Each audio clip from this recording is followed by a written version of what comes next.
ఆ పాఠం చెప్పేటప్పుడు యథా కప్యాసం పుండరీకమేవ అక్షిణీ అని వేదంలో ఒక వాక్యం ఉంది, చాందోగ్య ఉపనిషత్తులో. కప్యాసం పుండరీకమేవ అక్షిణి అన్నదానికి ఆయనకు అర్థం తెలియక కోతి పృష్ఠం వలె ఉన్నాయి స్వామివారి కళ్ళు అని అర్థం చెప్తున్నాడు. అసలు ఆ పదానికి అర్థం కానే కాదు. కపి అంటే కోతి అని మాత్రమే ఆయనకు తెలుసు, కానీ కపి అంటే పద్మము అనే అర్థం ఉందని ఆయనకు తెలియదు.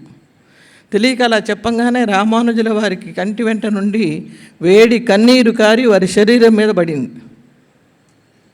ఈ శరీరం మీద ఎప్పుడైతే వేడి నీళ్లు పడ్డాయో అప్పుడు తల పైకెత్తి చూసి, ఏమిటి రామానుజ దుఃఖిస్తున్నావు అన్నారు. గురువుగారు, ఈ వాక్యానికి మీరు చెప్పిన అర్థం సరైనది కాదండి.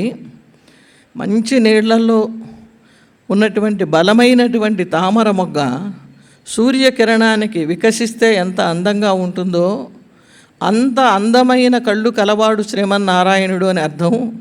మీరు పూర్తి విరుద్ధంగా చెప్పారు అని చెప్తే అప్పటి నుండి గురువు గారికి కసి ఏర్పడుతుంది. ఎలాగైనా సరే వీడు విద్యాభ్యాసం దశలోనే నన్ను ఎదిరిస్తున్నాడు, ఇంకా విద్య పూర్తయితే ఇంకా ఎంత ఎదిరిస్తాడో అని లోపల కొంచెం మనస్సులో స్వాతికిరణం గురువుగారల్లే పగ పెంచుకుంటున్నాడు. అలాంటి తరుణంలో యాదవ ప్రకాశుల వారికి లోకంలో మంచి పేరున్నందువల్ల ఈ బ్రహ్మరాక్షసి రాకుమార్తెని పట్టుకొని పీడిస్తున్నందువల్ల సరే ఆయన వచ్చి ఏదన్నా మంత్రం ఇస్తే ఈ రాక్షసి పోతుందేమో అని కబురు చేశారు రాజుగారు. వార్తాహరుడు వచ్చి చెప్పాడు,